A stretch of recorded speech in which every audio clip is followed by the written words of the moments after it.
spake unto Moses, saying, Command the children of Israel that they bring unto thee pure oil olive, beaten for the light, to cause the lamps to burn continually in the tabernacle of the congregation. And it shall be a statute forever in your generations.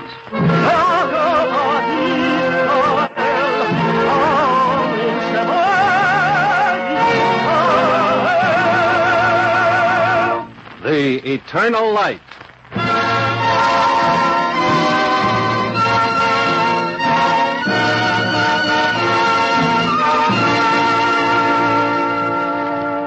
The National Broadcasting Company and its affiliated independent stations make free time available to present The Eternal Light, a program which comes to you under the auspices of the Jewish Theological Seminary of America. Today's program, Gandhi, was written by Morton Wishengrad and was adapted from the book Great Soul by Harriman Maurer. This program is in observance of Brotherhood Week. Featured as Gandhi is Leon Janney.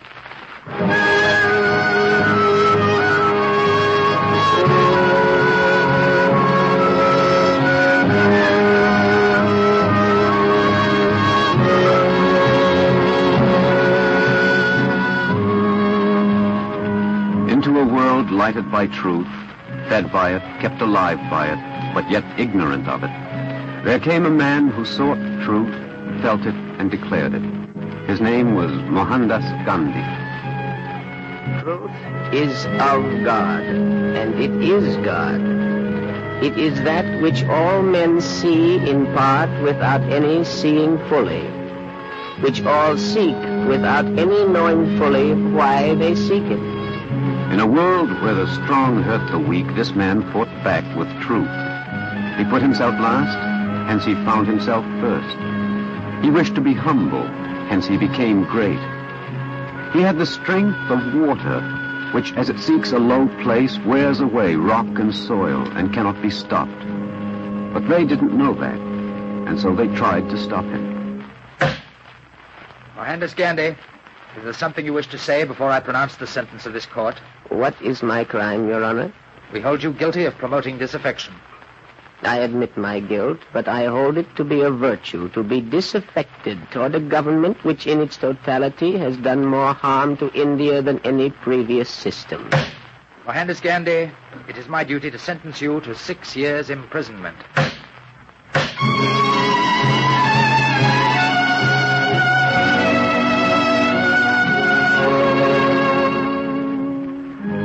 They were foolish men. Can you put into darkness that which shines even where there is no light? He lay there in Yeravda prison, sick, shadowed by a wall, separated from his people, and yet all India felt his presence. And so his jailer, being unable to confine his spirit, released his frail, scrawny body. It was 20 years ago, and in India there were tens of millions of men and women who were neither of the high caste, nor the middle caste, nor even of the lower caste. These were the millions of outcasts who were declared untouchable and doomed from the moment of birth to the moment of death by the inflexible stamp of untouchability, and no hope of release, and little hope of rebellion. Yet there was one hope. From all over India, the untouchables sought out Gandhi. Madam, can you tell me, please, is this the road to the Mahatma? Keep away. Keep your distance. I keep my distance. Is this the road? Keep your distance, untouchable one. Panchama. I have walked across India to see him. I keep my distance. Where will I find him? In the field there is a house of mud, the color of saffron. In the house you will find Mahatma Gandhi. But he will not see you. You are untouchable. Then you do not know him. Because you call me untouchable, therefore he will see me.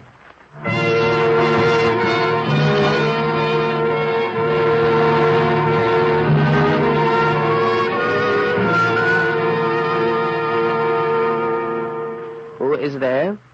Is there someone here to see me? Yes, Mr. Gandhi, but he will come tomorrow when you have had another day of rest. Who is he? My name is Rama. Come closer. I have come a great distance. For what purpose, Rama? I hardly know. I come from a city in the south, a place called Vikram.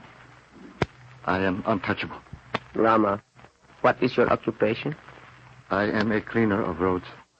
And when you have cleaned the road, are you permitted to walk upon it? I am not permitted. I am untouchable. Are you permitted to enter the house of worship? It is forbidden. I am untouchable. Rama, do you have a wife? Yes. She is 6 months with child. Perhaps that is why I came. Better my child should be born dead than to be born untouchable. To be degraded as I am degraded. Mr. Gandhi, come with me to Vikram. We need you there. I have just been released from prison. In 3 months, my son will be born into his prison. I have been ill. There is no strength left. We need you, Mr. Gandhi. I will come when I am well. We need you now. I have my own need now. My need is to rest, to find my strength. You have turned us away. You dare not say that. You must have been told that I am sick. I was told something else. A man said to me, Mahatma Gandhi is not one to love 10,000 people 10,000 miles away. He loves his neighbor. Wait here for 2 days. After 2 days, I will go with you to Vikram.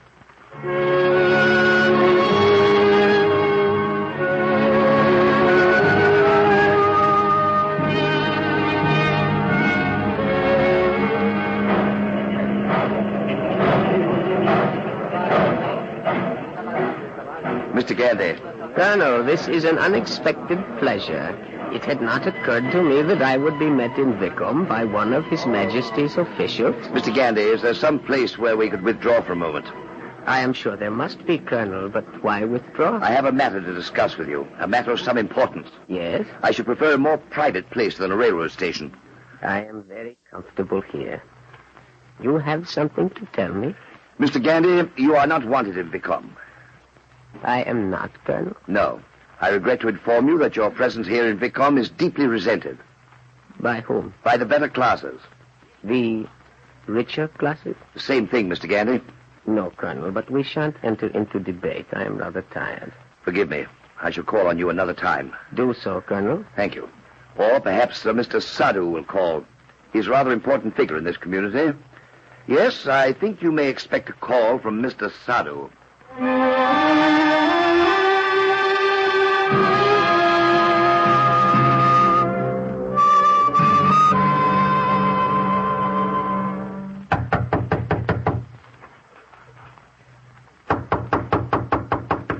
Rama, that will be our friend, Mr. Sadhu. Then I shall go. On the contrary, Rama, you must stay.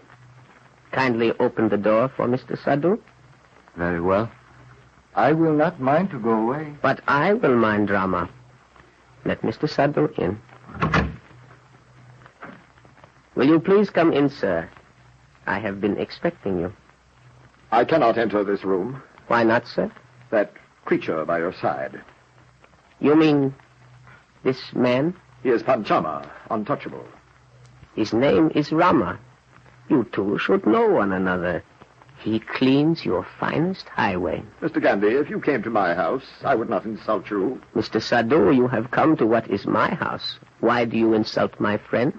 Must you be reminded that you are a Hindu? He is untouchable. If untouchability is a necessary part of Hinduism, I am not a Hindu. What do you want with me, Mr. Sadhu?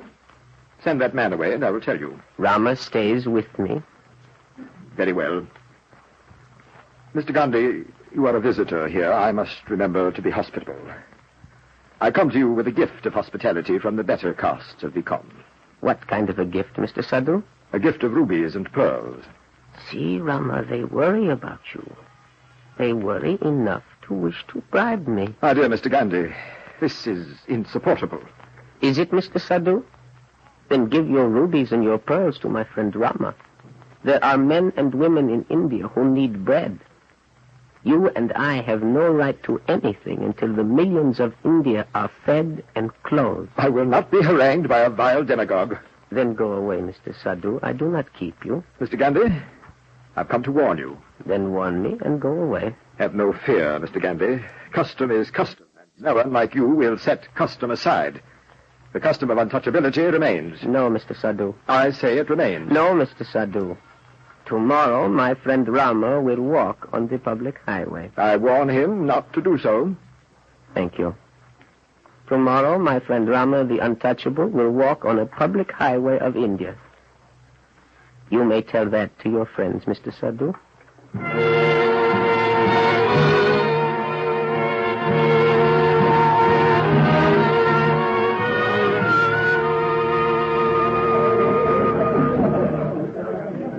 Put down your sticks. There will be no fighting. Mr. Gandhi, we must fight back. No?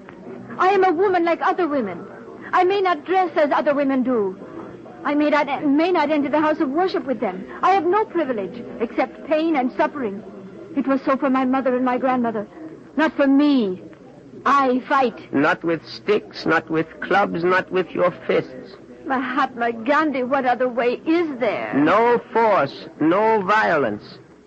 We shall fight evil with the power of truth. No other way. But if we go upon the highway, Mr. Gandhi, if we even show ourselves... Yes, Rama?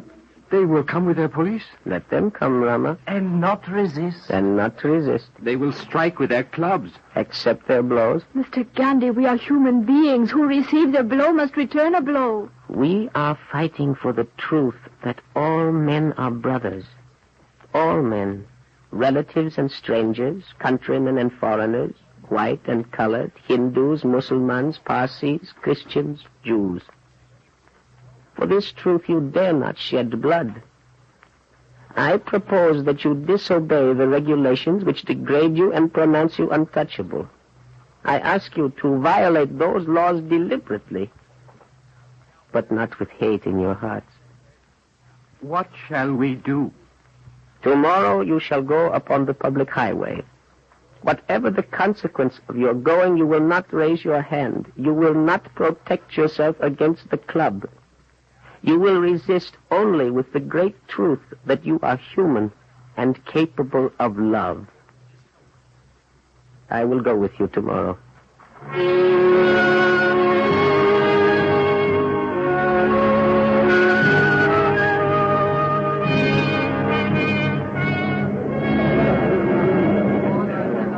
I warn you that every agitator will be summarily dealt with.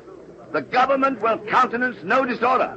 In the name of the government, I ask you all to return to your homes. He is talking good sense. Go home.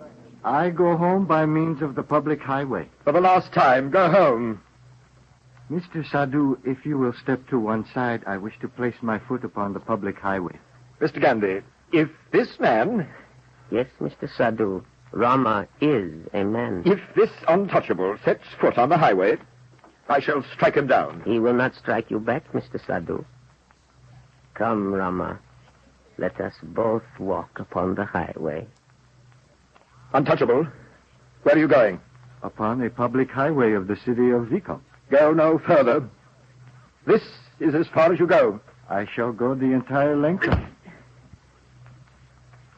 You are a courageous man, Mr. Sadhu, to strike someone who will not strike you back. Now strike me.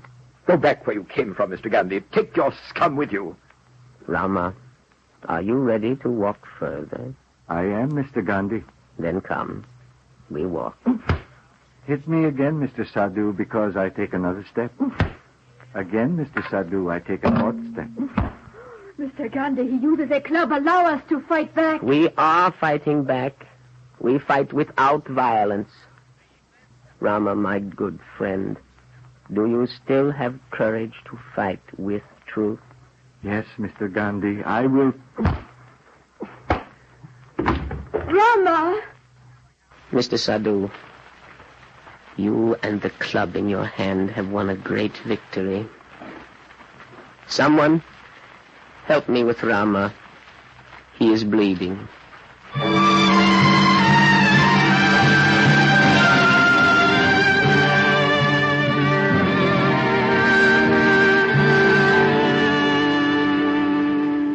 He has lost much blood, Mr. Gandhi. Rama, can you hear me? Yes. And I have a question, Mr. Gandhi. What is the good of submission? I see no other way, Rama. Until now, the world has been governed by hatred. We shall try another way. Oh, Mr. Gandhi, they come against us with clubs and sticks. Therefore, love them. Real beauty consists in doing good against evil. You are untouchable, so they say. Now you must show them what you truly are. Mr. Gandhi, my head throbs. I am afraid. Mr. Gandhi, what am I to do? The public highway, Rama. You must go again tomorrow. I am not a hero. The thought of pain makes me... Yes, I will go again. We will all go, Rama. But, Ruchama, you are afraid too, are you not? I am a coward. Then why do you volunteer? I would be ashamed not to. Of all the human virtues, love and mercy and justice are the greatest. But I swear to you that without courage, there can be neither love nor mercy nor justice. Ruchama, if they beat you, will you run away? I shall try not to. And you will not raise your hand against them? I shall try not to, Mr. Gandhi. I insist, Ruchama. You are not to raise your hand. Very well. I promise you I shall not raise my hand. And you, Rama? It will be hard, but I promise. The rest of you, do you promise? We promise, Mr. Gandhi. Then I ask you to pray with me. Let us all go to the temple. No. Pray here in this room. God is not encased in a safe to be approached through a little hole bored through the heavy door. God is here and everywhere. He is open. He can be approached through millions of openings. Pray. Lead us, Mr. Gandhi. God of the universe, truth is in all men, making them one, and not in a few of them, making them separate. To do hurt to any man is to do hurt to oneself, for to injure him is to injure truth in him, and thus to hurt the whole world. God of the universe, bless us. We are frail and lustful and steeped in sin. But tomorrow we shall try to conquer evil, not by doing violence to others, but by taking violence upon ourselves. Oh God, give us courage.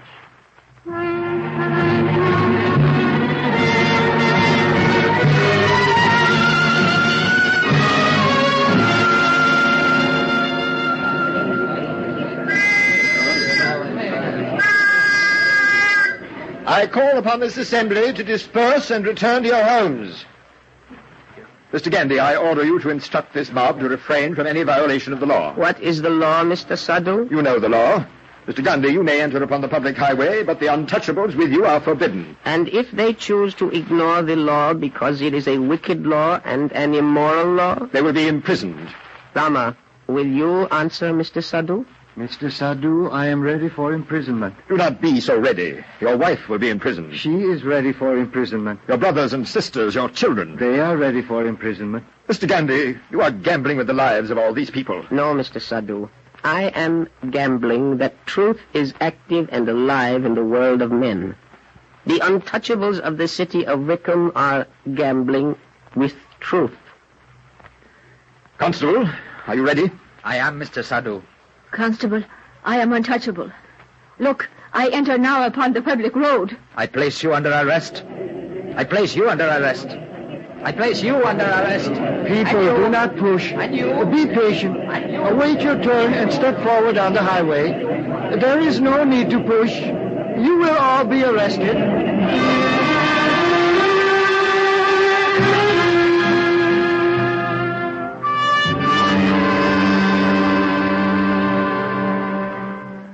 Come now, Gandhi, isn't this whole thing getting to be a little ridiculous? In what way, Colonel? Well, for one thing, it's ridiculous. Every untouchable in Wickham can't go and get himself arrested.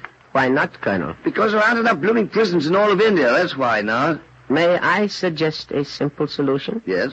Don't arrest them, Colonel. It's out of the question. Law is law. As you please, continue arresting them. Look here, Mr. Gandhi. They'll be arrested, and they'll be flogged. Some of them may die. Now, what's the use of letting anything like that happen? What's the use, eh? Colonel, what is the use of imprisoning men and women who are anxious to be imprisoned? What is the use of flogging a man who is ready to be flogged? What is the use of killing a man who is ready to die? Gandhi, I don't know whether you're a hypocrite or a saint. My wager is that you're a hypocrite.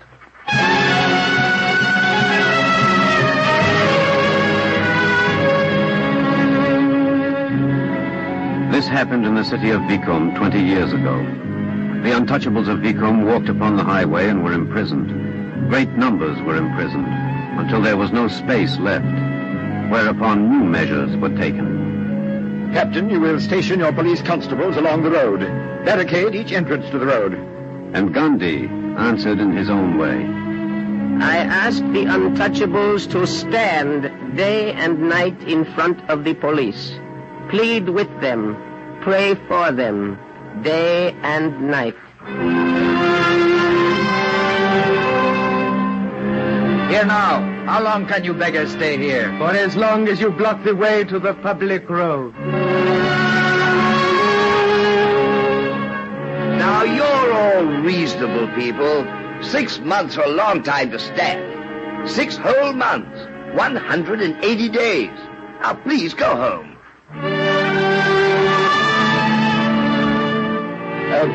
Mr. Gandhi, I would like a little talk with you.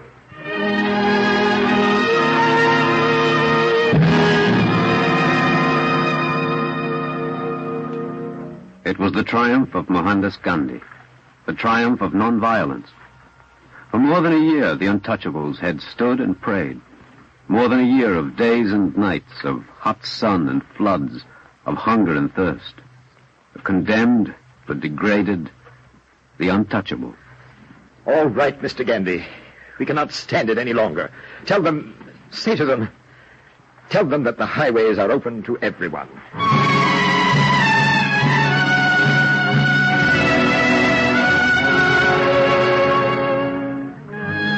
Into a world lighted by truth, fed by it, kept alive by it, but yet ignorant of it, there came a man who sought truth and declared it. This man whom people called Mahatma, the great soul. In a world of oppression and killings, Gandhi lived truth. In a world where the strong hurt the weak, he fought back with truth. In a world where men boasted their goodness, he hid himself in truth. In a world where men are in bondage, he found freedom in truth. He so put his touch upon the people of India and the people of Britain that India became free. In the year 1948, an assassin brought out a pistol and fired 3 bullets into the frail body of a man named Gandhi. And Gandhi's hands came together in a gesture of greeting. And as he fell, he said softly, "Oh God, oh God."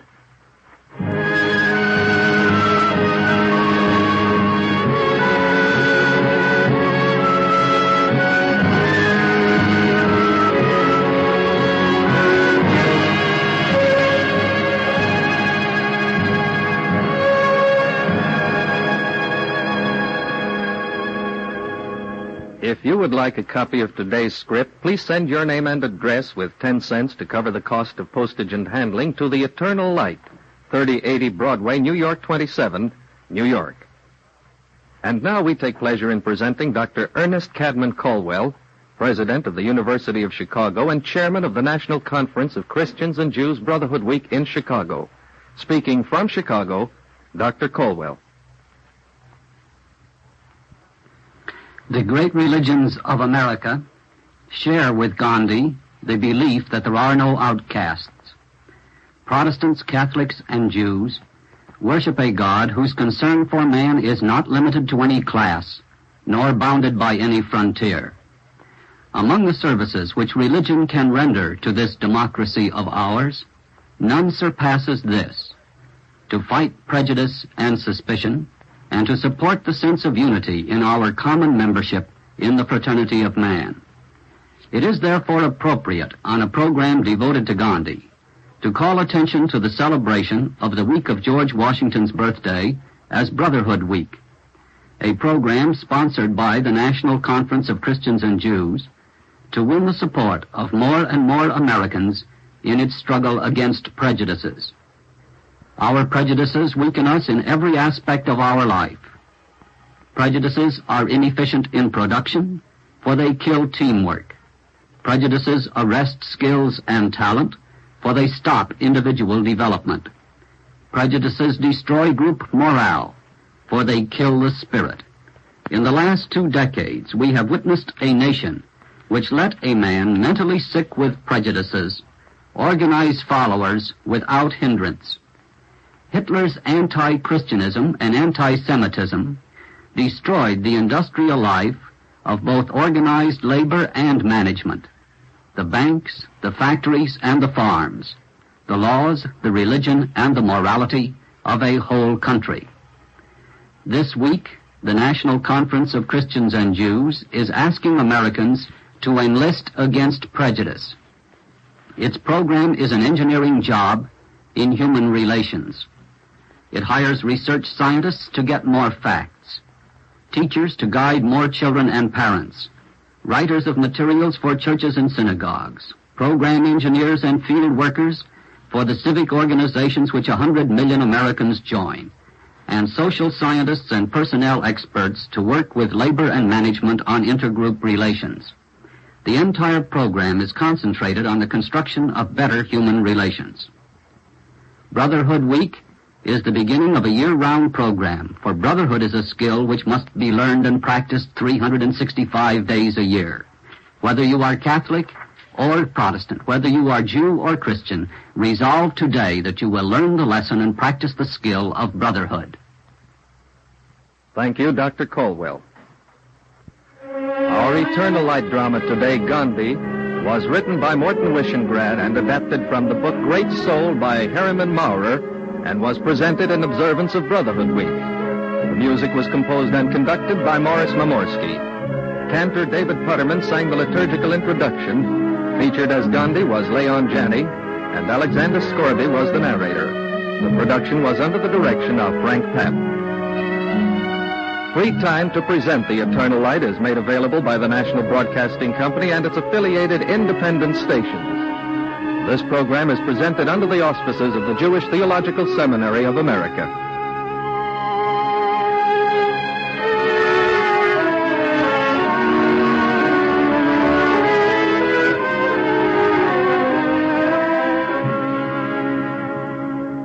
This is NBC, the National Broadcasting Company.